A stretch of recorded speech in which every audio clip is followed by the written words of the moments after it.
Meda was a watching Amaya Kwaba said ye die a one minute when him say ye babe bo and common him say come boy kosui who should be wabe from 10 times to UTV Ghana ubet me the Adekye Nsroma ni die mo a am okasa no ehonte emfama me on channel 360 DSTV so ubet me a share e dwumedie wo ho me so afie mo so we bi mu a wo hye onim de ni amene ne babe twetwe nkomoyi ono ene host Emma good evening Ghana e wo Metro TV na good evening Ghana ye dwumedie be political show a ejina ne na so wa chi pa Ghana's longest run political show na oni suku komu wa ye BA in political science and classics e wo University of Ghana LLB in law University of Ghana MSc in development economics ewo School of Oriental African Studies ye Trinity Akan so was University of London na nejuma yemu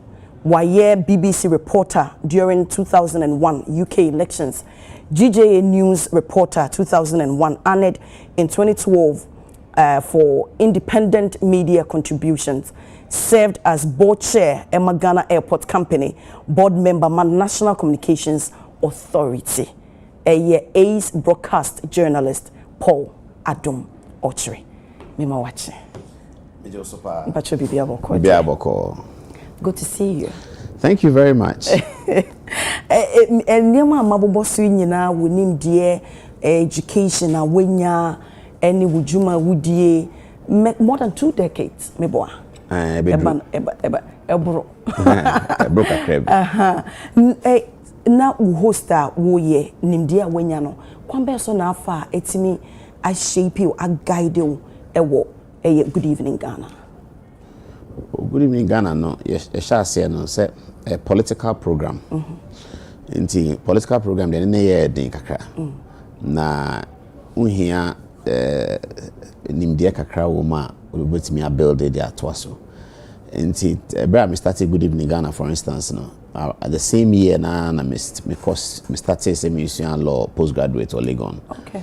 Because it drew me who say current affairs say news there stories na eba no titru na ye subject me ensa either say you can news story subject na story na beba no economics and I say law and I say politics economics na to me politics law na so to me politics but we share to say some my examples say na ka say story bi aba yes say minister of finance at to force call budget say any economics I can say story bi aba yes say MPP for koye a constitutional amendment say ni no mo dey amanyoko ni say no any politics and they are catching the law in the DBA but story bi aba say court attorney general say inti senior say obetimi tintim or current affairs nimpa na say at least we master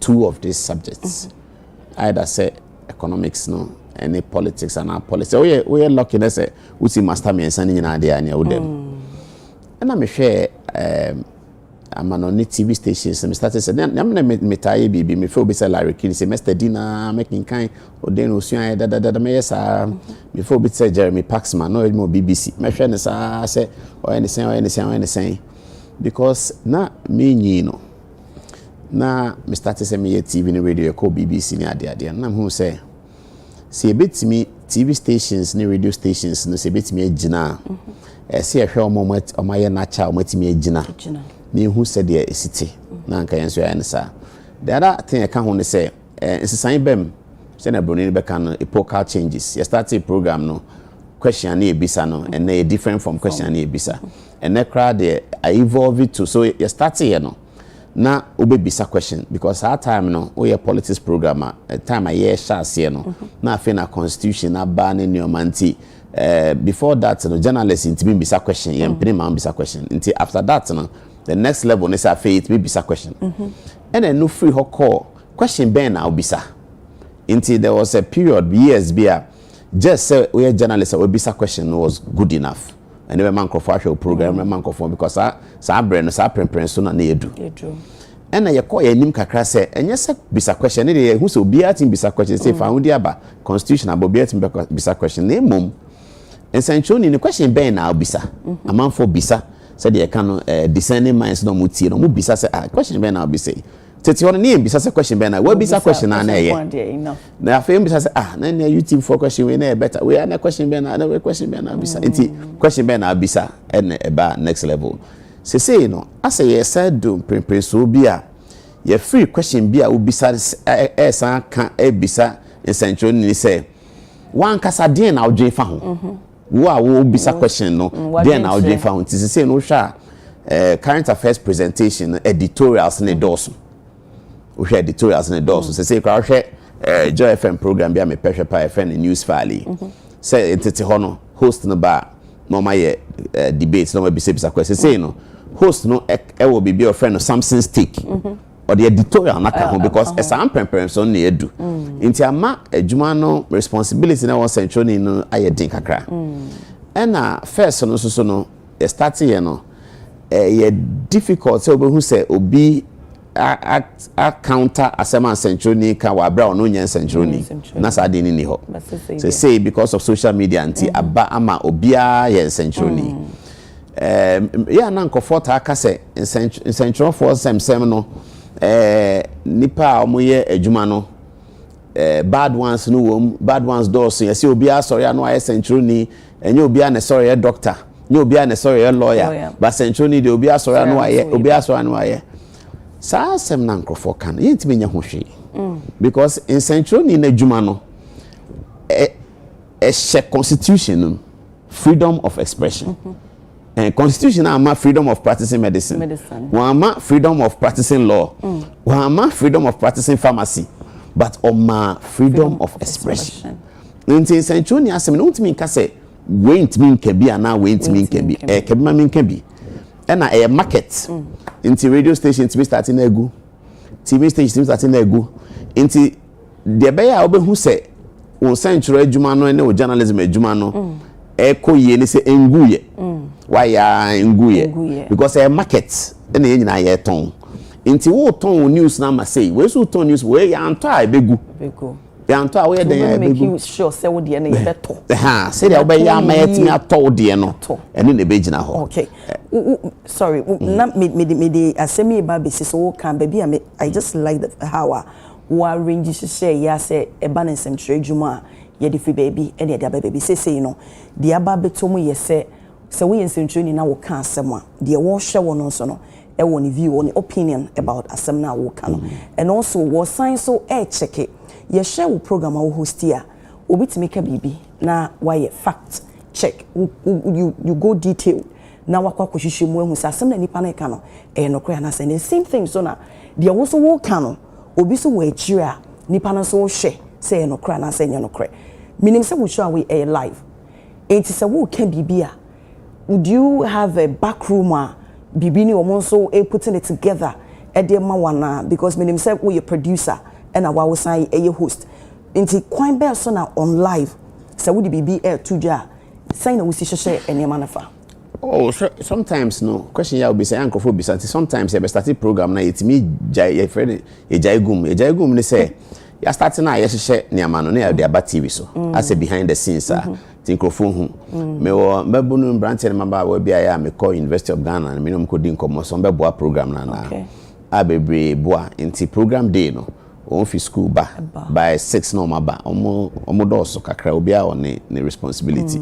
and nyina ya about asem we hwehwe we mu mame we sometimes so ma omakasa by presentation once in a while na nipa o ye research no no me say okay ne wa be gina ho ne ka ma be ka ne one main producer or lawyer or no hwe bibia so wow enti enu no eche say asem bi wo ka na say nya no kra wo be blame nipa na wo ye nhwehwe mu ma wo na na yen timi do sa person e bi si da sama kan bibia nya no kra ne mom yenya bibia anka me ba be kan o ma tia me na say was ade we hu ye yenya hu ye na say sa social media ba hwe ne a print story bi say na me dey share programming no inti me kono me do ho no na me so we afrim okay me say na mo yi we afrim so we check ye ni okay okay the enti me bisa wo sa no eye dubawa wo mo e de betu just adom ochre quote wrong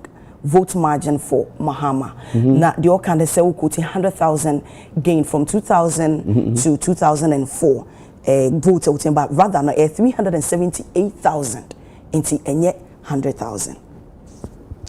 Listen and saying cry. I'm saying last week yeah cry will be some publishing. Yes, say I just saw it.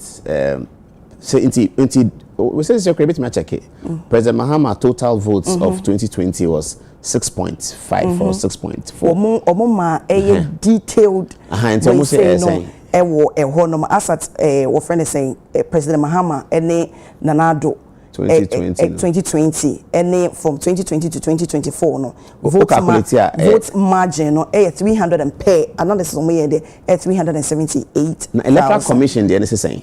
Electoral Commission and so Eddie no 378,000. Analysis no wasn't even based on say they were also solely relying on Electoral Commission. Electoral Commission. Oh, the bit check. Say figures. The dates been a program soon after the election. I bit check. Say if figures there, as a Bruni Becker figures don't lie. Okay. Figures there wrong. Don't mean you say a banesa. How do you correct it? Say banese. What can be been say and senasa process by now go through to correct it. Or say I can't read now your consent or send a part of the GJ rules, Ghana Journalists Association, more rules and ethics. I clear what to do. Either you retract or the rules no that. So what can be been in no crowd necessary at the correcting a rules and yes say me my dream and send me see me and me practice. Say me succumb to the rules and we are rules and govern. Inti we say so sign eba besi musa dankwa.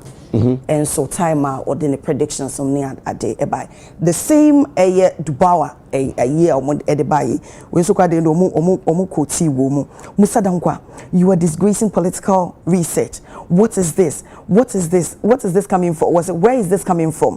What is this? We don't like that. It's in now and also omukoti and sana or the besi say after the elections predictions or was right. And no uba ebe apologize say obi ebe bisa say the time I know my predictions na wunim ne dada ana wunim se bi ansama woka no emmemu enu ntine ma won so be counter say de wo ye no enye sana. So the tendency also was question be for farmer be honum near. I'm pretty sure say you are aware of that. Okay. The before the elections, let me say a week before, 2 weeks before, we share City TV and I'm friend channel 1 TV almost Saturday program no. Maybe feed program big take was a Saturday program no. Normal work researchers 4. Our money now outcomes in different.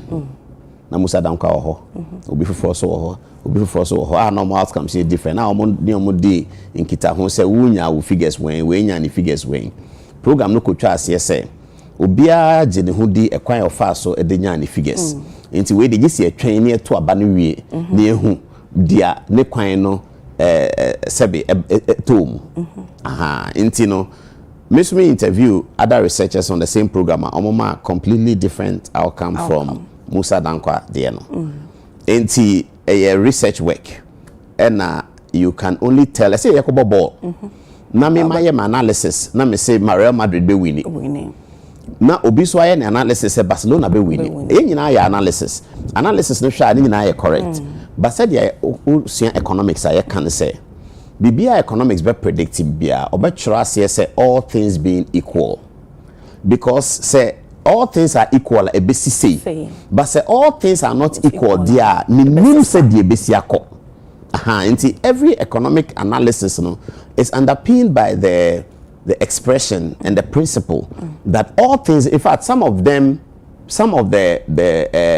economic theory it changes from all things being equal to other things being equal because you are dealing with one situation. When you go forward, it says other things being equal, I expect this to happen. Okay, so you can say all things being equal. Let's say all things being equal. Let's say senior ya etaisino. Yenim se ebesi sa. Say sisa dia say nebesi. For instance, election 2024. Osha all things were not equal, or other things were not equal if you compare to all other elections. This is the first time we've had such a significant number didn't turn out to vote. It is could be a research. I can try and say, election ya mukui, nipa 2 million and 2 bana. Nasa nipa ne si esuro no. But obi a research no ka say nipa say be win by a big margin. Nipa say so there be win. Omo nyina de ne all things being equal. Inti research outcomes no there.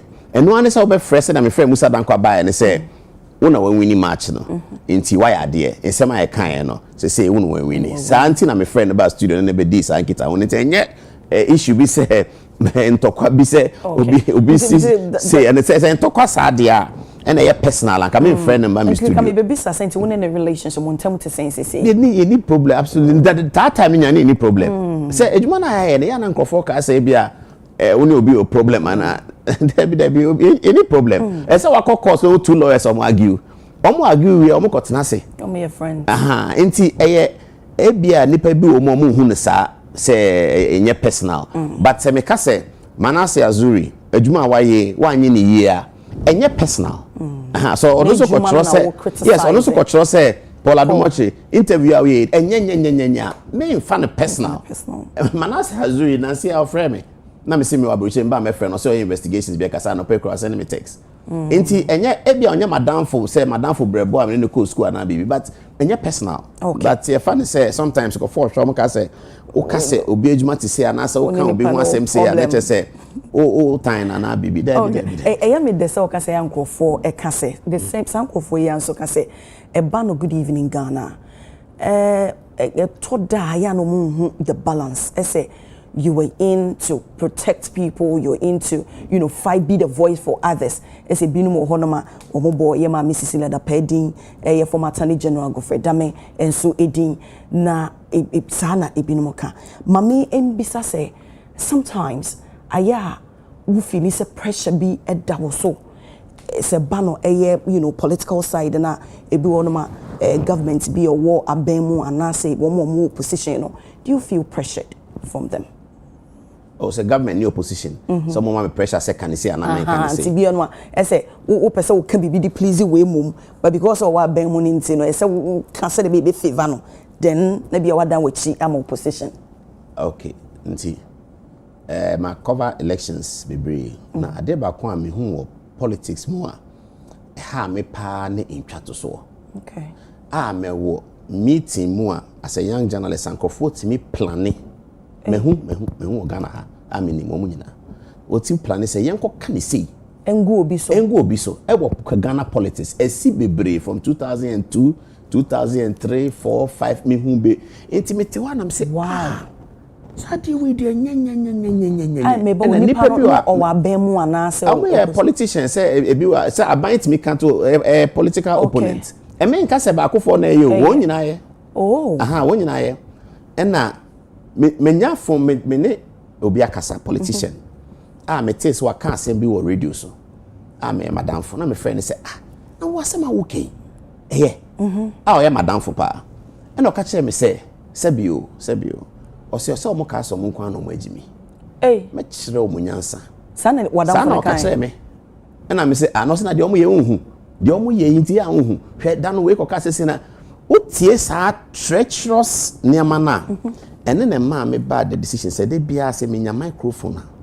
na se omo ye obisa na se me ti ase say ade we omo ye intwato so me gina amanipa no so ye NDC so ye MPP so ye hwan yo say me nim say ade we intwato so me gina amanipa no and na politicians me di omo chi wo parliament na me parliament me who say politician we din compare ma ko gina nchen na me tie yes me hide omo ni omo hu say me gina ho na me bisa leader ne senti me na me JH Mensa o ye leader no me won the office throughout also I no pa me oni fie because na me te ben no o te hinu ngwa obeso ya no pa na me oni fie JH Mensa na kire me na ye ko ye say we ye rules we ye say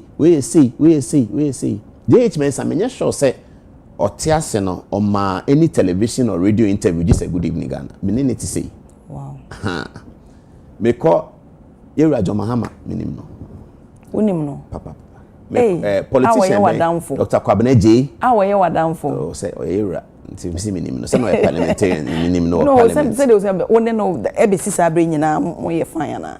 Oh yes. Okay. Campaign time kra no to me send me text. Say oh, na say ma wo kan farm crofo hu enya no kre. Me send a text oyera.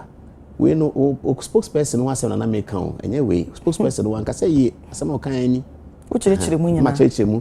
No, as was sending me emojis. Oh, yeah, very nice man. But send emojis. Say Sawara, Bibisa. Aha. Ain't you know? Me who politicians now? Adia in chato so a politicians pen no they take advantage. You know. Me who you know harmy. The dishonesty of the person me take advantage. Advantage. It is still that person by. Me about what's meeting no more or more cancer semono. Oko report and said your mokai. Oh, my report to cry and yet to be reported. Another thing, as I say, I got 40 years. And I'm afraid of penny be. And 2 days ago, said, I'm afraid of penny pa be. And I'm in the casano say, Paul, I know you are recording. And I'm saying, open years, I didn't mean be that. Mean yes, journalism. No mean my account teams, mean be that. So me because I'm recording America. Mean be that. Mean be that. Mean be so that. And who here? To me so penny judgment pen kasa asa de menye bi da wo me wiase se me record se me ne openyi se kasa na me record nti de wo fie ama me mbra na me fa me phone nto nche na se me pese mbisa no na bisa me phone fie kasa e di nkomo ma o se me nja me phone no kra o ye relax because behavior of essential for na ma se sa time na make ebinom sere sa time na make no na politician nsuro say journalist jina ha otie onim say journalists know what the discretion to know say because na Joy FM so I mean ko cancer part way politician no cry frɛ when kire say can he say there be onim or trust so ubetimi aye adwuma no correct because confidentiality there a very very important part of this work.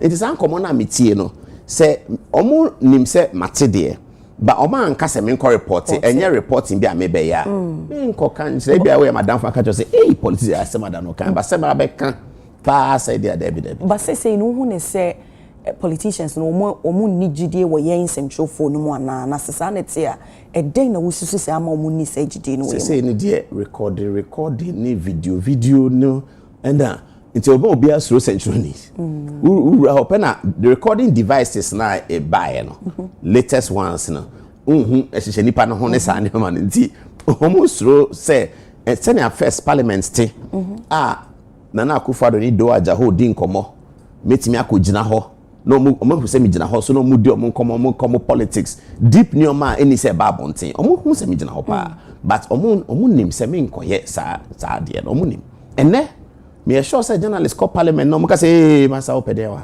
because usro me nka say central for na ayo say digital technology da ba na ayo basa na be time na ntisa time starting na ntisa enti no nioma me suan na nya nioma say me report ba ma me esuan bibi say wo pese wutimi ye essential ni na odi no kra bi e wo kwan bi so dia ba me mu say sa ntwato so no de me so me mpene so da say nipa ne te say o te say o me mpene so because another thing ma me hu say Yeri Akufo as say obi aka na say me campaign time na me ka na me ni fifi kwete kontokwa ensema ya ka wo Ghana hafa Yeri Akufo ho e bia nkola ni nim 2008 no omo demonize Akufo e wo nneoma omo nim se enye nokre obia omo ka ye bia nim sa se me ya ka fa Yeri Akufo enye nokre so omo ka e de wini abato ena na wususu so omo ka ya na enye nokre oh ena Akufo e kronfo Ories ka de ye ni hotel ne ba Ories ka Aban ka de ato hotel di wa hotel Ories Aban sika e de ato hotel ama ne ba Aban explain ye se entisa ne ba ne ye dwuma Price Waterhouse no ma ye paper krata ne o Debbie obi ante utina trotro mu a Akufo obi atwam ho a Akufo hotel Ories ka to ma ne se Akufo Ories ka e de ye hotel wo fi Aban mu abesi afekwa de obi amboso biom omo se Akufo Aban omo de bank account buy we sika da Switzerland bank ni Richard Anane de ni 6 million Kwamna Japan de ni 8 million ni na anya no kre for net me planning no more chat so then I can say because of our experience in Tina eba na say ma hu say enkofo na planning sansem na no mokagu former President Sonana? Because na me nim say there's nowhere no cry. And as a central in hotel asemba say, omo ne krata bechere. Okay. Inti me hwe krata na me say na krata ni ni dia adan na we can say. Ho na wonyi ni say obi betimi de krata a kyerɛw. Enso na no kra ankasa wo ho. But na bi de krata bi nso aye cover up. Hu se bi sa so. Aban sika no. Untimi ni emma ichese behira. There's no way I'll be far by sika.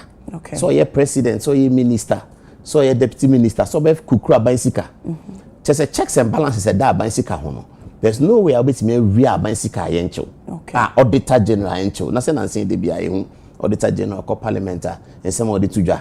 Now district assembly DC kra se sika bi hona on fan buyer auditor general de koto na kape minister. Nti bibia ni ho auditor general unhu. Cathedral na se keke ka ho asemi sika akọ cathedral nim sika ekọ hwan ho efa he ni nyina adadwa nti aban sika de o accuse obi so adi aban sika na se o de krata abasemi ndie na stia o kan se wotimi ka de din sa na ya na enye ba se na make sa de e bi happen NDC ni MPP nyina politicians na ya okay nti ye kan say no nanka wo boss say ma Cecilia Dapade no ono so de wahu document bi eden na wahuntia wo ne se wo mpene ma wo bi entwa asem ento ne so at time I met Cecilia Dapade and I me catch na mfo bi omo ben me ne omo me omo ejuma se MPP be lose election we ya na ya asem we satana me call antisisi yo sa ba me ko ni fi akobisa no se ba de sen ba me tie na me se hey asem we na de ma me hu sa ne se me catch nkofo ne se 2016 campaign MPP communication omo the assembly betu just say NDC for discover a Mary energy badge bi omo ye ho press conference the ho krata bi by said 200 and something million Mary ade na ankosi hwe sa say amanfo anje antum sa America na omo ka no na eno yesika kese pa ena ye wo mo na bus branding asembae and almost say NDC ama mami bi 4 million so on fanya bus brand na 4 million here $1 million America for sika $1 million kaka on fanya branding and no ama for so nti mami hu say in political campaign so we allege corruption now we allege corruption bi a ebro nipa nti ase so a emfa corruption nipa ne betimi related to no eno na osum ntu be ka say obi akodi 100 billion na 100 billion be na doso don't think ba o ka say 1 million anti mo say sila da passem no ye say oye minister or $1 million woni fie ministers ye saying 80 just obi a $1 million they saying 80 million sa me ka che ngofo na say eno ano no propaganda na eno a na da ho no nti asem we die but anyway ma me kwanti sisi ho tuka me friend no anti sisi me ba ko ni nikum chanti sisi eba ne sen no chire mi mu o se behwe eni nie me na me call report ma police na me say asem a call report ma police na o chiro ma me hwe na me say nti asem we koso o se nya na asem ye wo court e ho na me hu say court no report na chronicle ye okay na me say nti nya say ya chill say investigation bi there be o se me na me wo court me na me boa prosecution no ma prosecuting kolai nti me court ye bisa me ameka nti nsenkyere for ho no mo teye mchansi ba we de wanyi ni yi o se manye ni yi say me ye be misika ada na ho fini se wanyi ni yi because of politics na sika na amount to $1 million sika na say the send kan ni be kan sort euros bi wom cedis wom dollars wom me dem ko kan ni na bom wa itimi me kai say o google kra beba me kan ni abom dia me kai but me ko hot ko bisa ne say asem ne church mi mu den ne bae na eye me wan wa say wo akọ report to asem ma police months ago police aye investigation akọ takra de tamale akọ chi obi ya ton obi ka ye try to defray cause ugu so a wo yes adwuma yi na bisa say na wo cabinet for no munim o president no munim say BBC e koso me kai po answer de ma me na me say okay into the police documents na me fa we mame na me de be microphone say en check mun ko police station ho na mun check say statement we about ho na mun check court no check am nyina abre me sanity na me say okay ene esisili adapa onwi aban sika nti ebeka bia ma no eye politics eye election time and na omo person mo dey advantage and advantage no so work here say ya to say no ka ho ebeka eye major especially in Accra. Okay. In the urban area, a major political story. Say minister Baku, Ekuta America's car, $1 million. E won the fee. The minister somewhere 80. Na Baku pe $1 million. And they say yewu Ghana yewu. Omo wia isika nyina. Sa time na price akosoro oto dokuna ento. Oko choba kodi fufu a untimi nto nam. Life cost of living na kosoro. Aban say COVID and Ukraine war you yate but na akosoro nti say akosoro na me ntimi nto me petrol me trotro price baby am tua 5 cedis no say me tua 8 cedis na wo kuta $1 million e wo fee you nim dey wo bank wo dey wo ato na wo dey $1 million e go form wo fee am obi abewia and the MPP for ya cron for pa no be MPP ni kra na ba mabu na same way dey asem fine ya sesan ban ya to aba sisile adapa sika no ewe nti sa experience we na me no nyina ye nyan ene na be ma 4 years later say sa na politics thing sa experience na me nya from 2002 I mean say sa na politics thing na ka sisile adapa wia $1 million aban sika ampa nke ne onenam ho sisile adapa da so court every now and then I Ghana web publish it. Oh, jina omunjida court knows this asem ne. Ogusu ejini sika. Police for na prosecute. Ban asesa. Ye won new IGP, ye won new interior minister, ye won new attorney general. Sisili adapa da so jina court say sika no media meje. Enya ban sika. Okay. But voter ye dey ageno. Millions of sa and politics. Do you think so moving forward, there will be a time as in some way saying me when say be a political parties and set as an agenda no ebe kosoa etimi edi ombetimi use that na edi nkonim ana say ekwa enim na narrative no besesa nkonim die wo politics mu die eye se wo aban mu a ye wo se na esihwew na opposition bia ni ho a win election and the be nyamba meaning say tachi beba dia also opposition be no win election aban no lose nti dan say na me catch enya some opposition e be kan e do beba say aban no en lose ya opposition no ye ho hwenye say aban no lose dia na e bebem because we alternative your friend alternative no aban na ho ye hwa aban ye mpa aban na ye do beba enye say ye pel and ye pa aban no there be ni oya aban no ni oye de pema ya ewie na politics no I travel from oye de pema yen no to enioma bebre especially in this part of the world part of the world bia wo omo peculiarity how until be anya perfect but yeah this part of the world especially in Ghana as opposed to Nigeria no in kind for be he che say who betimi aye he say we a political office holder who betimi aye he pa and no kofra say economic situation bad me opposition may take advantage economic situation no cry bad next set is 2008 election economic situation in bad next metimi ma ho ye here because of niema wa wo ye menyem na me ma wa na wo ye no so meaning say to me na nipa na enya maybe pa bia wo any de otimi eye no ne ma ne ho eye here na se bia to me no so wura wo madwene mu ma de esase wo ye no omo nye nti ne mo ho ye yi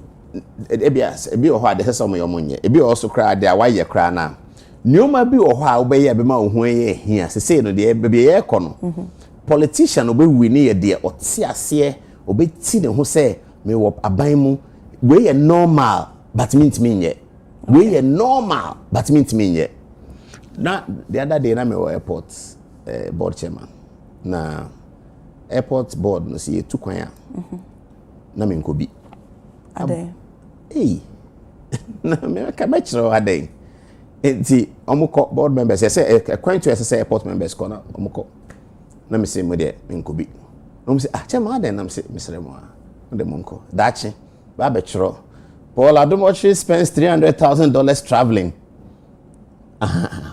enye se nye nokre but a normal ade abo chairman beye but omobema ama wo ho aye hi nti wonye boni bia nti ebi kra wo airport wesimi ama airport na tumpon why say na na wo fa $300,000 wo de tu kwan ade wo kwan de wo ye hwan but ebia old board chairman ye bi e ade obi aye nti enu nti no ebema politics no ama politicians ne hu say ade kra ye normal no mehwe na manye ehu ewom ne say ebia katahye ne proye be koso but politician be careful so be cover because oko sawo party asekra yes we weska inti na say me say NDC penyi be catch NDC pon say sa videos na be ba na mo sa no bi ansa but enka ni pasa enka boni enka ni position occupy and ko pa sa occupy position now sa enye boni kwame nkrumah president osa bebre ni na videos wo ho but enne we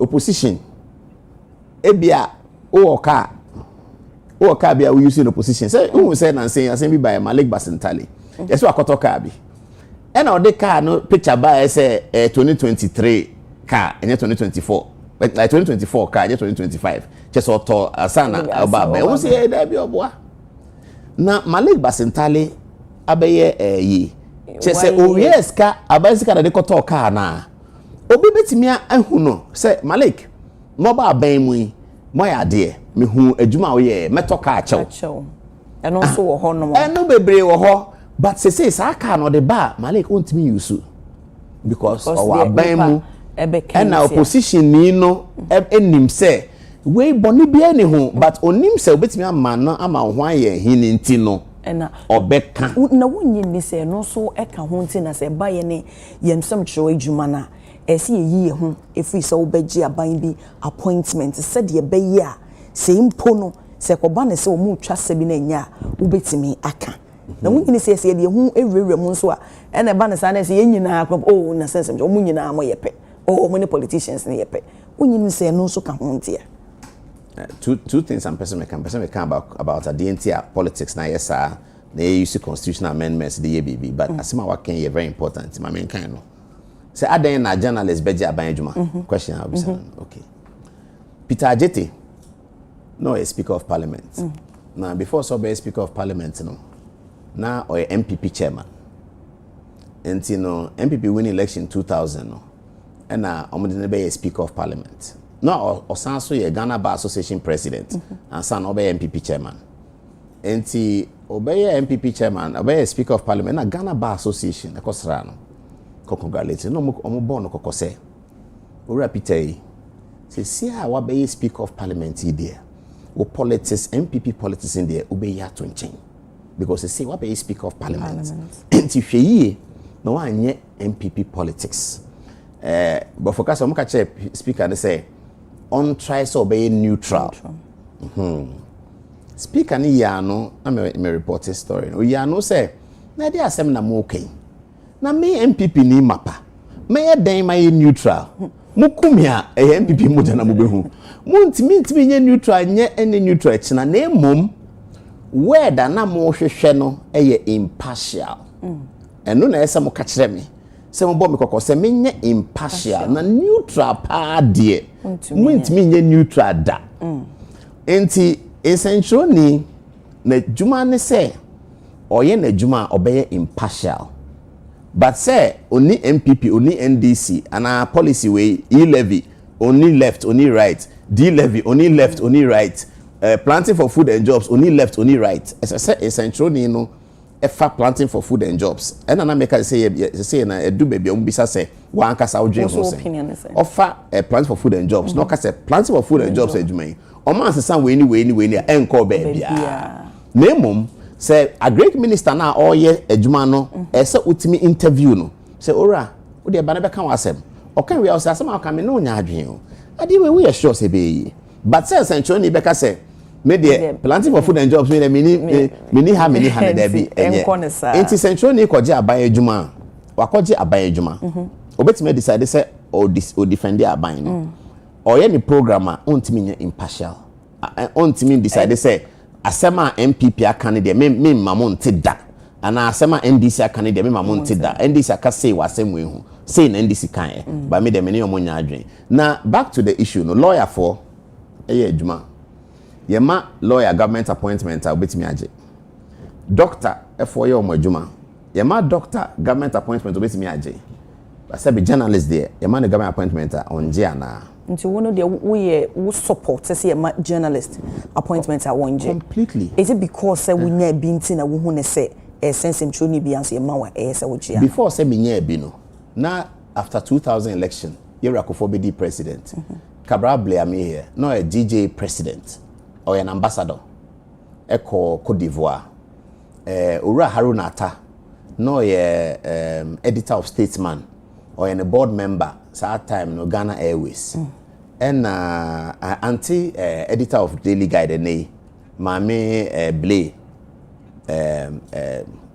Freddie Blay or editor of Daily Gina Blay anti Gina Blay no a board member was Senate in 2000 anti Gina Blay cried only so that's so yeah editor of the owner and editor of the Daily Guide we ambassador 2 terms Akufo-Addo me who Cabral call Germany or yeah the one of the most distinguished ambassadors and this next month Kwesi Prati launch a book bi on na oche enti sensual ni ewo talent skill bi a betimi aboa aban no ewo kwan bi mu a because wakoye sensual ni enti no se be mo nya na ukọ London na bebre ho Prime Minister Boris Johnson no editor of the Daily Mail or Mirror no editor a journalist no better than Prime Minister no a full journalist. Okay. Asama woka sisi you see Peter Lajete as an example so ndo twa no kra moja ne beba but menka se onyai MPP sem but rather no wonya impartial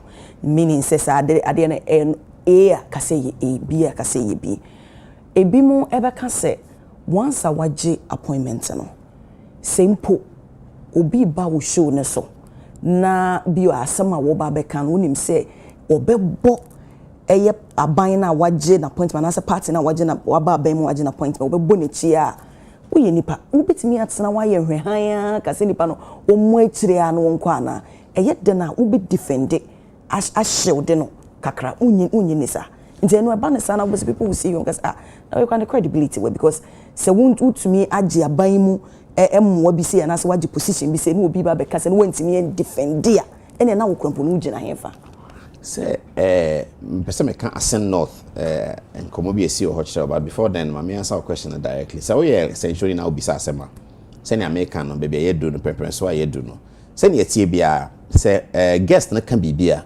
na say there's an obvious follow up na bibia ye obvious obetimi aka say oh who can say but we so can say it is part of your responsibility to say it obetimi looking like oh play the boni for be devil's advocate say oh play advocate say what the other side san ye interview man ye fe interview there there has to be devil advocate's role in it you know whether you are an appointed official and as when you appointed official no so we interview as a journalist you always have to find a way to bring the other side so that for the benefit of the guests somebody who say now may good evening Ghana throughout the campaign period no you call us in not saying and by election no there was by election be I am manage ho pa me ma dey ntia bo ase by election be am ko bi nti ye call as not by election and anopa no me ne MPP for na nam afenyo marking usu be mpanom ye call round nti nkofo hu me me share metro atade obi anime nti ewie ye no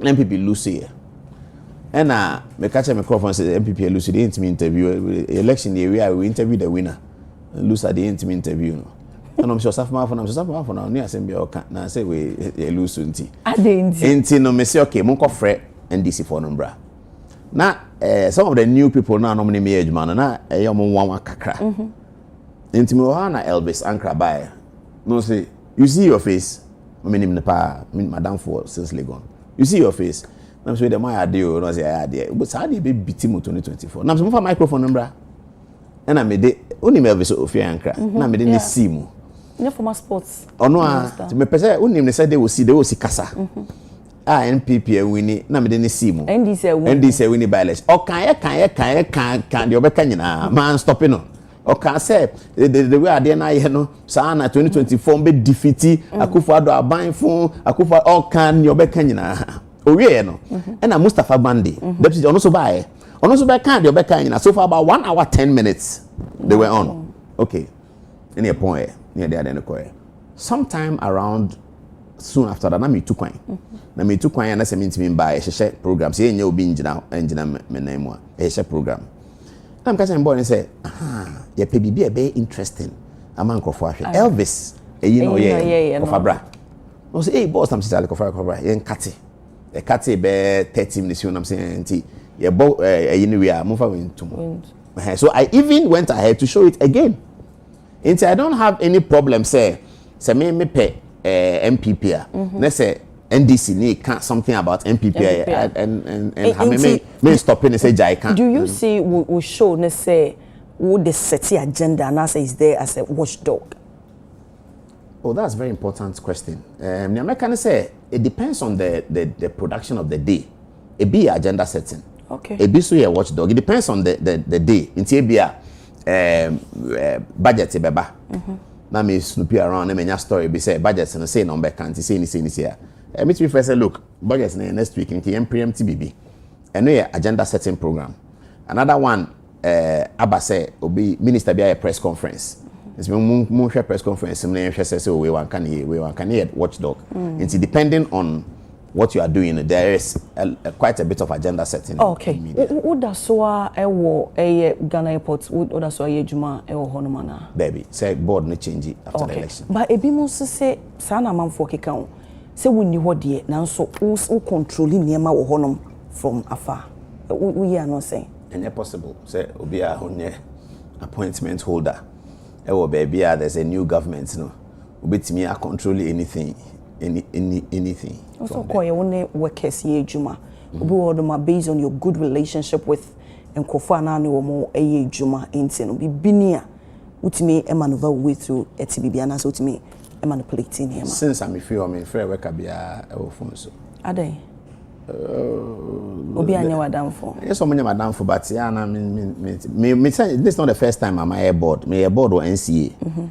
And also according to American man could be the whole 4 years meant to kind no nim say e be come chairman no nim say e be come ho asem na me nim say na politics city and I mean nim say Nkrofo tag me say me MPP na MPP na wa ban mu and na MPP president say kwa board member 4 years na NCA so according to wompa meant to kwa back one say na me passive na e china ya be chro say ni say nti me nim say na politics there according to nya boni obi atu kwa ba me decided say zero me dem ko ba bia nti airport also NCA also no me free ho no me free obia me free say say na me former board member na my friend there be me here be that me free airport me free obia once or twice I mean MD nakasa and no cry na Mother's Day and I'm a friend wishing happy Mother's Day because me Mother's Day list in the time obey MD no need ba list the meeting Mother's Day me share list na me do and I'm so Yvonne and I'm texting the class happy Mother's Day. Okay. Say me free obi or Ghana Airport Company. Oh, bia kasa ya tro. No cresa in. I see. Quite best so na wo fire wo shock ma you know CNN and I don't know BBC or CNN and I will know more me to report for them. Oh, there be a Joy FM connection. Oh, okay. I said that time now Joy FM your partner to I think they still are. No more on a certain partnership and I start here na team party. And then just me nkwane reporter me call am pofanka call Kofi Usu a relationship. Okay. Nti e call no and out of the relationship no ebi mo kai. Akosi Sapon is still there.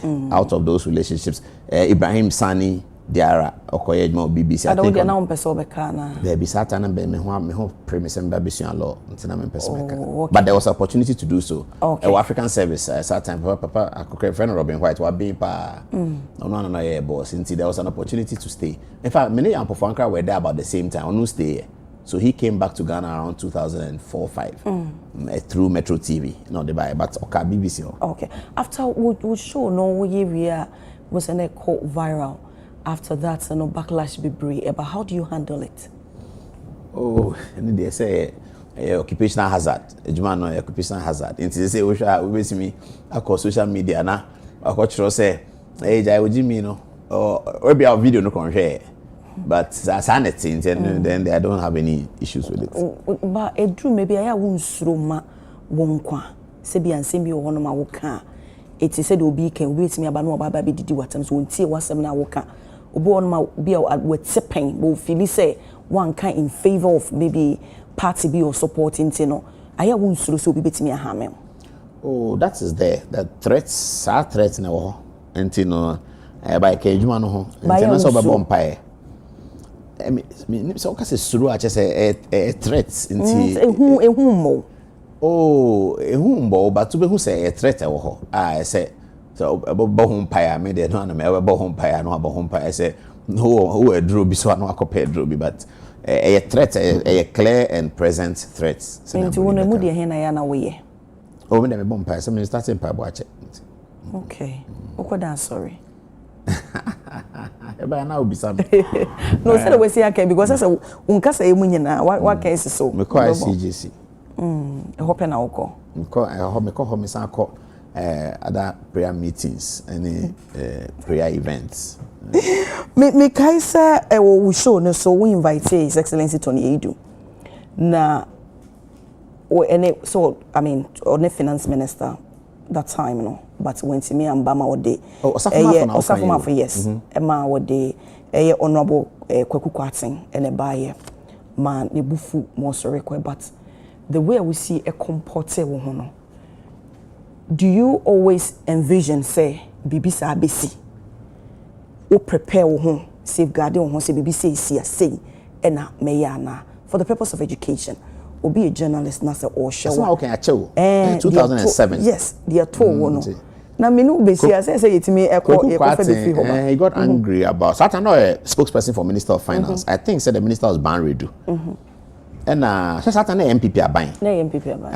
And I could also tag him say me MPP. But this situation now I'm say ban redo introduce talk tax. And na me share then me say I deal with the very creative problem. Anyway, into buy and I'm say in the interview, no, now my hard on him kakra, and he got angry. Say, I don't remember why. And I also now opinion about program. Let's say the boy for no see where you come. Meaning ye ano. Until me now quietly no koi. But I know you're different from another old video. Be Kofi Wayo. Me pam the fish studio. Me catch on sorry nko na ma pam no. Ade. Because na ye can unse Kofi Wayo no nim de ye petrol ni oil ni sanya man sana oti oya minim se onim ni dia oye American guy be run parliament we got to a point so the rice could become but madam for pa no and 1999 I'm say Michelle no and 2000 or run for parliament or Nima so we jit seat na ma NPP Inti na meta di na chipa me interview if I interview more than many journalists because that's an interview or choice time you more choice me obey madam for nti oba we do Ghana bia no afre me say waba inti na many papa no but or get disappointed say no person ka MPP kofo yera kofo de etu gina bia bi na say amba so inti de bufu ye pa and na no say omu discard ade Inti ofre me kache me say National Petroleum Authority omo ye corruption bi wo ho a se ehwe sa time no na National Petroleum Authority na ye yera Ken Atefa na wo ho and na me say okay me bisa Ken Atefa to me frɛ Ken Atefa na me say nsem say no say na wonya sa information we a de bisa me na me say Kofi Wayo na ka kire me no say Kofi Wayo onya papa na me say but yera obetimi abat show no so na woni ni mienu na nke achechire ma Ghana for atiase akebe me de pa no so why not member I have nothing to hide na mom me mpese me ba no oba be didi matem o sa ne ma na o cop TV so ne radio so na we ye guest na odidi watem na ogu hu fi ne de me mpesa obeye sa ne ma ne de a nti wo betima control no ne yenka asem na about petrol ne NPA ne de a no problem na me say na me frɛ Kofi say masatio kana tefa say sa wo nyoma na wo ye no ompe Nyama na oye me good evening Ghana Kofi why you be wahada minister be near friend no Agambiri no a deputy minister of finance me san ba Kofi why say so near friend no Gay Sika Agambiri no a deputy minister of finance time Osafoma for ho no oni Kofi why ba program about economy Kofi why ta kan economy to criticize aban no and na papa no me introduce you no say we Kofi why where Deputy Minister of Finance Gay Sika Gambiri. And no apeja na no America kasa. What kind of name is that? Gay Sika Gambiri? Is that your name? Nam say masa. Where ya asema obeka. Kasa fa ni din no. Inti atefa ka sa cheme na me nim asema oka. Okay. To frɛ Kofi wa say masa. And then no sa wo nyoma no. Emeye bi. Me enka asem no. Trodo no obi antenase. And I say no problem. It started show now. Atefa kasa. I say, hey, you got a beer? You drank beer before coming here?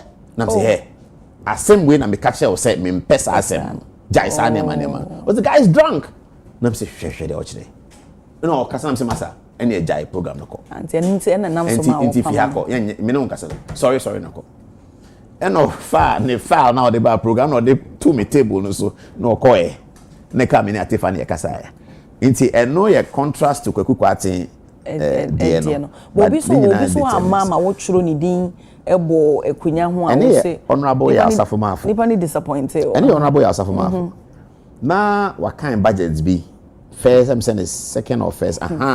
The HIPIC budgets, the budget or kind ya near free be HIPIC tete ho no. Year akofo kofa be by say HIPIC say. Almost schools grab say debt forgiveness. Inti aka Ghana de no. Say Ghana sign HIPIC na amama bi wo ho a omo so mo ka HIPIC no ho omo ye amaya kese omo be cancel e ka odi omo no omo nje ubiom but say wo sign sa HIPIC no so ane say Ghana no e hye HIPIC asinti ontimi nje loan na ma bia ontimi nye nti na kofo aban no emu ache na yera JH mensa ne osafomafo no adwen se ma onko je HIPIC no na wanje HIPIC na e ka na yede no yebetimi atua afa kwan bi so atua na yebesan timi nya loan so a yede be ye ne ma wo do ho ko hye HIPIC no mu a HIPIC na be kire ekwan a wo be ye so person ya Accra Kumasi Road na HIPIC ni si there be ye takrade de na be ye nti na mo mpesa nti na ya anu ya ye shipa wo area kofo aban nim na very early so nti Britain for na mo man pressure say yen sign HIPIC no omo suma omo minister betna Ghana so ontena area kofo so no make sure say by the time we kind the next budget no Ghana be sign HIPIC you know nti even 2 days to the budget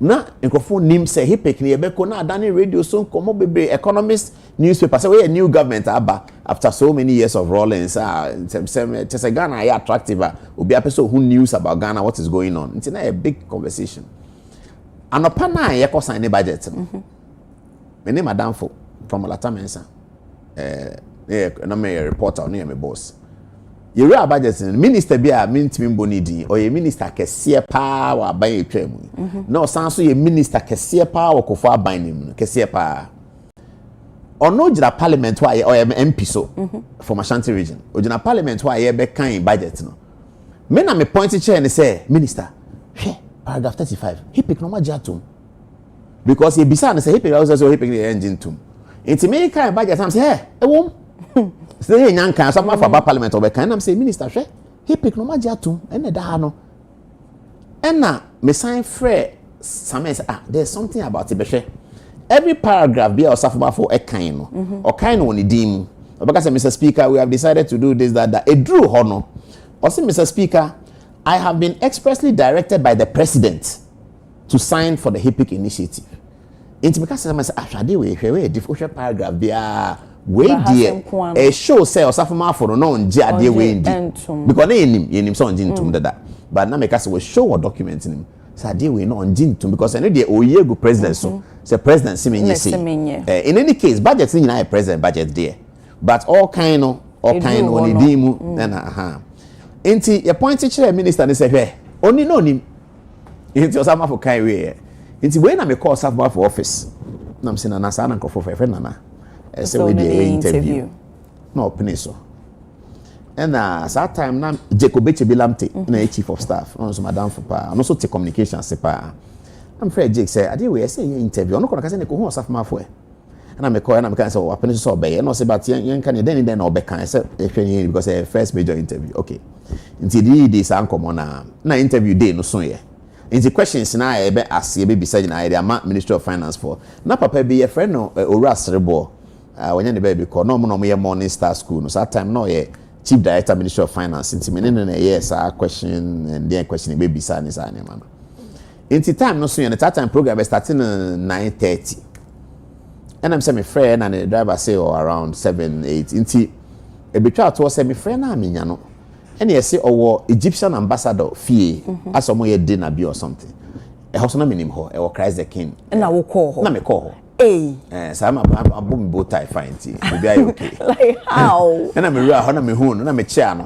Na so no program. You no see time ben am say yes.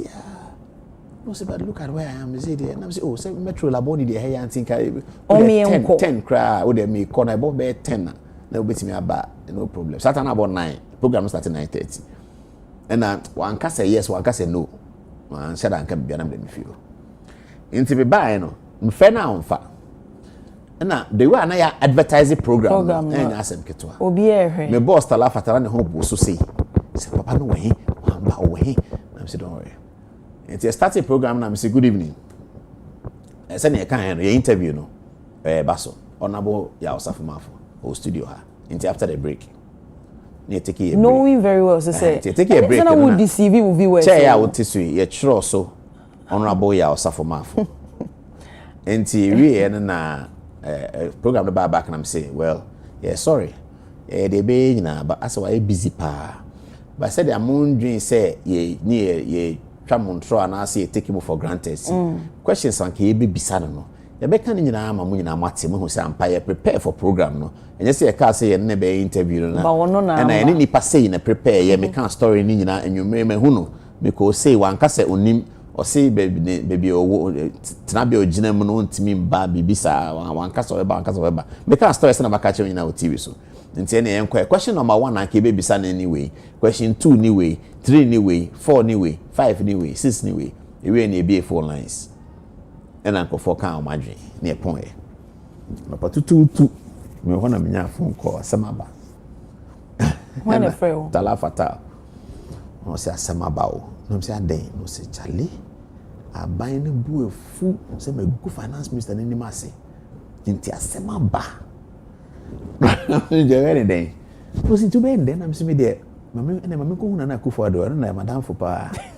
Enti me two car me call East Legon that na hoda na kufa no ya attorney general East Legon na oti enti opie abehu me call be abehu no at 5 a.m. cry me hu no madam fopa enti opie abehu me no o phone so so I say what he did that my goodness Paul I don't believe it no see he's here no me see what me name up to today me name the panon in the kasa one can join you because on the next and do incident no here. And I say, hey, I don't know why no. Ni bufu ye pa. I'm say, oh, say ni say ne buy. It's a make no. But remember a day na o pese watch video we ye no. There be na pese views that time no. Na media nti say ne. Nti na misro say viewers no be join say na program no na starting chair. Say we deceive you. Viewers be join say me boss afuma for din keke. Say the be a on be hwe na program na page na bibisa na ha me pa in some person who say asema me kan ye no ya ye hu adwuma eventually nana do ye den well me kai kakra ne bufu ye pa na o kasa ya no say me nko se bibisa enti me feel no na tala afreme na obisa me say me kwa akufo do net sen me anka hwe na me say no wen na o say NTHC for afre no na me say ye that na your main sponsors NTH no man is fine pa but we are buying no much Minister of Finance as almost share osafuma for say joka say NTH for a friend no me see whoa we there say e be any den no so nim adin to my friend no na me say no go customer cancel sponsorship na no so me aka na me say ada no mutimi ga no say no omo ya buying na me say omo ya buying no say ye Paul Asembe no ko fa be na me say we there say me free media for no mbo me free come na domo. No, see, they are saying, Charlie, problem, I mean, me name some back cancel sponsorship, no. No, see, you find news. No, I'm serious. Yeah, you find news. A news story. You better join FM from the 12 o'clock, no, I can't see me see here, then, because I know people be a Casawa interview, empty chair. Into a story. Into a story, no. And beside me say, question, I'll beside me say threads be a ban, and I'm say, well, my boss, a friend, me say, the main sponsors of the program, NTC for a friend, I don't know what it's about. In terms of the boy, NTC and cancel. See, no so agenda. I'm on the far one more SCT. and no exposing potential wrongdoing. Because also that time no one said because we cancel then finance minister ne enye nti we kan ho de we ye no so no na ese so mu use etia e true say de na ye call overboard kakra and they true yeah true ye call overboard kakra yes say anya de call overboard kakra go overboard why we ni yanka we overboard the continuous repetition of the questions. For instance, may go through questions no now say let me repeat yeah because we could have decided not to repeat. Okay. The other thing was we could have decided not to open phone lines because you open phone lines you go for bufu and they all said all kinds of things. Okay. So we could have decided not to do that. Make us say call overboard. I say headline beba say Paul Adomoche apologizes for essays. So you stand by what you who say one yeshe. Oh and there I may hear woman na make catchere we. No but Paul so what can say person be a headline be beba na beka say then it means say you're not sorry for what you did. Beka say make us say you call overboard I mean no problem. Maybe I don't want man can say. But okay, within that period no upacho or the way you know. As into viewers and actors of not so Osafomafo. Minkayo. But up until 2017 no. And I still on trust me because me kon nchen no ayi din kakra obeka sabat who said me who from a distance at the elated person whom ya or you okay but yet the same up until 2017 until I'm thinking say he didn't like it and really most of the government people didn't like it. Okay, what problem say now our president His Excellency John Dramani Mahama Oba Tina Bemana so starting new Juma as president almost 7 months today mama for 6 months in on be address say you know nation no otu ne kasama for eneni ebekasa. Do you have a problem with that? I'm sure say we'll be some question away from interview by my grantee with Joy FM recently. I may compare how many press conferences he has done to Donald Trump press conferences away. And no back to my question about. But say no one kasa ne kasa. And no back to the question about constitutional amendments and I may consider be politics ne be sa or yawo ne or tiny way politics in be form. Yeah, politics not say because politics ne winner takes all. The brony friend winner takes all. Yeah. They got to a bar. You be winning no. Oh no. President of Ghana. Only how many appointments or 5,000. Nipa bako. Or appointment bako 5,000. Because a winner takes all situation. And nuntina ade bako me ya wakufado aban mu say when timi nya Ghana for support amfa district assembly elections by voting political say Ghana North MC NDC Bejina MPP Bejina ne ato me ya pa say nkofo so said the member of parliament. Yes, I am a member of parliament. Nkofo because shall say because parliament there me say be Germany there obia pene so ko kan Hansa na concluding remarks Haruna Idrisu minority leader opene so pa congratulate president for bringing this thing. Civil society and so pene so obia si and na yenya ntie say ebinum akoka politicians bi akoka say sie ne sana na sa wo draw Ghana map no na sa wo hwe districts a MPP wa wan hwe ya ebedoso as NDC because of district assembly say the etwetwam no baby say Eastern Ashanti region omo doso pa nti wo hwe Ghana map na to sa aba na wo ye ne sa abato na all the time no assembly map no be show say MPP doso CNDC na sa na ebe kwa amanfo omo nti ase say we ye nti obisa nipa bi ekoka asa say NDC njintum nti wasa NDC parliament na jitum no eba outside parliament na say national party na jitum no eni ehu say ebi mu ntwe bi aba no who say from NDC side no mo enti ama omantimi anja because NDC parliament na jitum na ka yetimi yes ade na send American eba me bisa wasem na nti wususu say sir with this particular issue no NDC form na ama na mbem. Oh, but that is obvious. I know they say enye bibia say dream ho. No, because president can parliament penny so na NDC a press conference. Oh, so man fancy. Okay. Omo a press conference o mo penny so. Na ye betimi ato abana ma MMDC says a DC for no. Na emom ma ye nto no politics NDC MPP.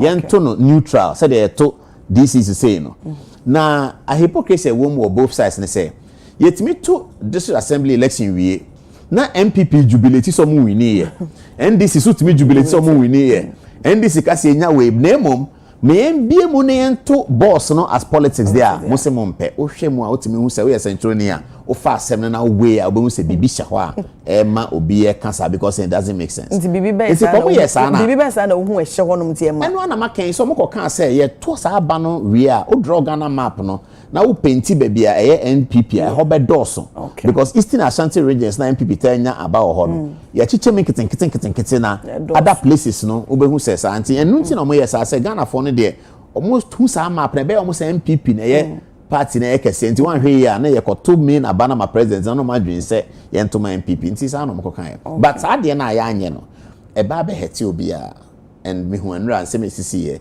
ya tutu oboko nankofo blame president Mahama Takra atutu oboko nanka MPP any NDC ene to aba oboko for MMDC ya na se MMDC ne ye MPP ne wini ya nka ne ho apopo a ebe popo no se wan solve boko problem na e MPP so ena MPP headquarters be bisa say masa den na ugu anima ase NDC so a ahopopo bebem na ene no DC no president appointing no DC na wo ne te wakura ase no ono wasem fa no ho because nya wo na wo to abama no president and appointing no it's president the friend obefa wo friend on fa but senka wo na wo to aba no ma no dia a onim se wo betimi asan to aba etu no dia wo friend obefa president mo friend on fa we solve a problem e wo ho enti eno na ama Ghana aban bo no Fourth Republic no haye na egu no sa winner takes all na ye ko election asent to kwa ye betututuo no because senka yes our system we are Nigeria hakromo ye alata for Nigeria omo yes our system no Britain ya America obi aye nya obi ade ba bebreye enka MPP for nim say ye lose election 2024 basa MPP for nim say ye lose basa but Kumasi KM ni de be wini ankombe wini so ampa da NDC so be lose election no NDC nim say lose election no but Tamale North Tamale South way MMC ne be win MMC no woska ono aban ma neska inti adwuma wo ne ho inti NPP for nim say oh yeah Kumasi ade say de be win na Accra de no MPP ni NDC are fighting for it Takra de no na say kasa no ebe ma democracy na ye better ama aban pressure enko president so sa number 1 ama number 2 so no ye koto aba enye kuminaminkum because enya winner takes all okay enti sa de na ye ntimi anje antum no I hope say constitutional eyomo ye beji atum the issue ni say ye nto ba me nto politics no ye nto politics okay so that obi abete ne ho ase eno so say ma MPs no pressure fee MP so because MP to Obama unti na pressure that MPs because ye to Obama but at least say ya to Obama ya san to Obama mayor na ene mayor na sem nti ya to pipe ene ya to pipe mu o mikrom ejoso 3 days a John Mahama asem MPP be press conference adana John Mahama te ho ejoso for 3 days to munya nsuo na Paul ni say we can ejoso where you MP na ma what's man let me free until America say no minim sa but do kai say beginning no tamani edin ko ka so minister na say MPP panyini pa ubi ebu ko no that time Hepe no so no me say Ashanti region ma anya just say o dey just so MP panyifo no do sa panyi ya make yo mate o dey pon America cho o be ka chere me na America say just so MPs no mo dey no say je and I do foreign minister papa panyi ya make o ye panyi so say je yo mate ye nkomo na ye debat I mean meba wo honom na ye ba press conference me answer yo nti say we ready am the constitutional amendment no na me dey can so say system na ye operating no it doesn't give accountability yeah African country ye here what democracy multi-through pa ne accountability say authorities ne be accountable to the people eno ne here pa sa abre e your democracy system na ya adopting no accountability be anim sa because senke adopting old government accountability series and ye monologue say na make an senke ye old system na British parliamentary system na ye kuta ansa 1960 ba Kwame Nkrumah yi free ho buzi aso de bae in fact the reason why Kwame Nkrumah yi free ho no kra na senke me keep this system because o see ha no or ye prime minister no hano because they be no parliament no be say no questions on pesa into yen free on American presidential system. Now American presidential system now evolving over many years. Our institutions they are strong. Yen sure be as American president on your but on my practice am na team. Into say American president no say na American or Joy FM interview Donald Trump and no acquire a press conference. Otuama adopted American system of presidential no, but ye ni system a bema president na and now about Mahama and then about Kufuor. A system na ya adopt no. It doesn't help accountability so ni hwa. And then I dey in same bebreba. It's the same my example. Dynamic Truth and National Constitutional Amendment Committee remona to go ba mails there no. Me kan sa same we akire mo na pia me kan ho oda ma se ne me adwen pa. Na me ma mo example say tete ho no Rollins na say ne castle ho yi bi ho she guard room bi ho a call it me she view e be yen sem go media bebre Rollins en na no aka say no crew say nya no crew unni kwan bi abebisa no yewura kofo ba so ne ma sa sisi ye unni kwan bi abebisa no say no crew say nya no crew nansi president Mahama bai ne ma bi asisi but sen ko prime minister no parliament and can no pana about parliament Monday morning. In fact in Britain every Wednesday or more prime minister's question time. And upon a baby, I say, Yera Mahama. Now, boxing now, Sharaf, no, it's going to say, top politics, neti. No, Jana, I say, okay, Mr. Speaker, Scanifi say, never, and because on also him see Bibisano. Into a politicians, they are alert and they are very accountable to the people. Okay. Into Akufo-Addo Akunya and can was me. So a prime minister. Oba Bibisano, Bibisano say, Mr. Speaker, Papa, we dey be also Akunya. What is that chair for? Okay. We said the way CD we near dear Manyo Semweche no me pese ye part 2 no ye bana ye baby din komo Africa's new constitutional leadership 77 stories that defines Ghana's fourth republic, which is the book. Now what delve deeper actually mu inspiration e ma wo de sa book be the wo now what my detailed information about it. Me pachopa sa second we need okay. I promise to say next time. But I mean, I can be. Oh no, sir. Then a book that we need time to talk about. We need time to talk about. But there's 150,000 words. 150,000 words. Obi pebi ahin fa no benya. I say anything I say me ba next time asan wo bookshop here print new one. Hey, asa. Na Amazon no me ade. Amazon there ho. Intimate man send no link and Amazon there is there. Oh, okay. Because Amazon contract no mo say obi bisa book no ma be print it. Oh, now omo there. No mo there man there. And how they understand that. Wow, I see. Ebi mo bisa say the when see dia manyo semuchi. Dr. Alhaji Mahmoud Bawumia say MPP4 esan koto aba no mo de ne ba. MPP be win 2028 ana. Oh, mean 2028 do be win do win say prophet ho. No mo kire say be mean to do be win. Don't believe in him say so ba. Now obisa me say e bia obisa say Bawumia ba MPP or better chance of winning sana obisa say wugine uwoni mugidie say so moto aba mane ba obi win ana. I think say ade be ma MPP winning the next election no. Enye individual a unity. Okay. And to say MPP to mean unity, any individual, it doesn't matter. That is how I see it. Because what the party needs is unity, and election is run by the party. And unity. Now unity is more important than individuals at this time for the MPP. So I see. I don't need Dr. Bawumia so oba onumu betimi aboana. Oh, yes, ana meka. Omo jina ni nyina ye good people. Dr. Bawumia ye great wa ebida. Canada Japan ye good. Come Japan and say no anajo come interview no and say we launching a campaign. Some of kind to amanfo asumpa o say ya duchum obi anim say onim nyansa about education onim nyansa pa by na champion hwe ni age any ne achievements in business. Utumi say onye ordinary person obi at the age and if a business which mean building the biggest hotel in West Africa very solid.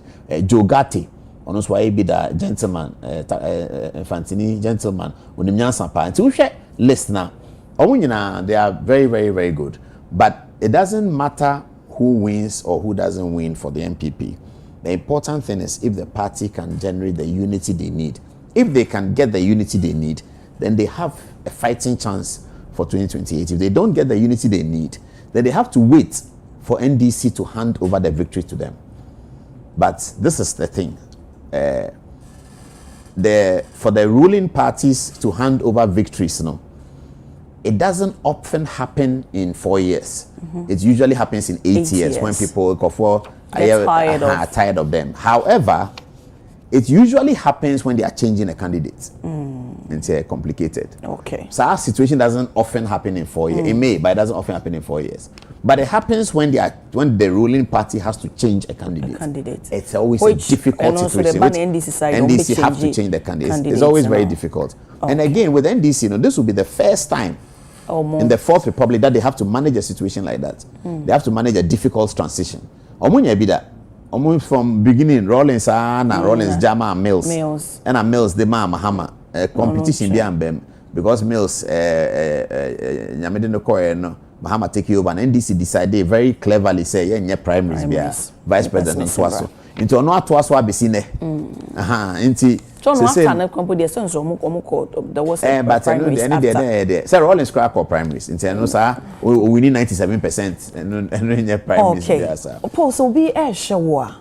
You who say we New Patriotic Party Niana. No, Obi Shemi, I whom me say me a right wing of politics. Me a very, very right wing of politics, and I'm right wing because I'm a Christian, and the fundamental thing I disagree with the left of politics and said they challenge the existence of God. All left wing politics challenges the existence of God. Well, most left wing politics. Right wing is about, so basically, right wing, I believe in big business, small government. Government doesn't have to do everything apart from government setting the fundamentals. And even though I'm right wing, I support free SHS because any fundamentals I see a GJC electricity, water, infrastructure, education, health. Sani amane sa buying sorting out. Okay. Yes, so not out we are. Abane we the juma. Esa buying yeke to a business ayake say. Sana right wing believe. Left wing believe say esa buying yeke say. Now unregulated businesses na nyanketi no be enya bi. Bibisa. And he said not to say I'm MPP, but I'm very, very right wing. Okay. You better say pa say waba na say the makacha shofo no so yebenya part 2. Na yes I twetwem komako book no mo ne hu de ewum. Abusianfo ha say na me ne Paul Adom Ochre enkomobo host of Good Evening Ghana ede enkomobo no esi.